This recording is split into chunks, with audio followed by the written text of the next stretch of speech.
ఒక అడవి మధ్యలో చాలా చిన్నదిగా ఉండే ఓ గ్రామం ఉండేది. లీలా అనే చిన్న అమ్మాయి చాలా ధైర్యంగా ఉండేది. ఆమె ఫ్రెండ్ కిమో మాత్రం కొంచెం జాగ్రత్తగా ఉండేవాడు. కానీ లీలా ఎక్కడికైనా వెళ్తే కిమో కూడా వెళ్ళిపోతాడు, ఎందుకంటే వాళ్ళు బెస్ట్ ఫ్రెండ్స్ కదా. ఒకరోజు ఇద్దరూ ఊరి ఎడ్జ్ వరకు వెళ్లారు. అప్పుడు ఒక్కసారిగా నేల కదిలినట్టయింది. ఒక పెద్ద పంజా బయటపడింది. ఒక పెద్ద పిల్లి వాళ్ళని చూస్తూ దగ్గరకు వచ్చింది. అయితే పిల్లి ఆగిపోయింది. దాడి చేయలేదు. ఒక బొమ్మలాంటి మెరిసే ముద్దగాజు గూడు తీసుకుని వాళ్ల ముందు పెట్టింది. లీలా నవ్వేసింది. ఇది మనతో ఆడాలనుకుంటుంది. ఆ రోజు తర్వాత ఇంకా పెద్ద జంతువులు వచ్చేవాళ్లు. ఒక తాబేలు వాళ్లని నీటిలోకి తీసుకెళ్లేది.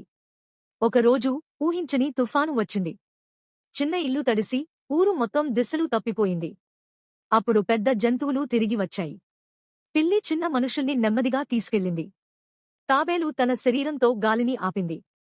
కాకి మేఘాన్ని చీల్చేసి ఆకాశాన్ని క్లీన్ చేసింది. ఆ రోజు తర్వాత పెద్దవాళ్లు చిన్నవాళ్లతో కలిసి ఉండిపోయారు.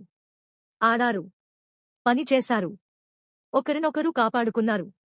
ఇది నిజమైన జట్టు అనుబంధం. రాత్రి లీలా నక్షత్రాలను చూస్తూ చెప్పింది, మనమంత చిన్నవాళ్లమే కావచ్చు, కానీ మనం ప్రేమించగల గుండెలు చాలా పెద్దవి.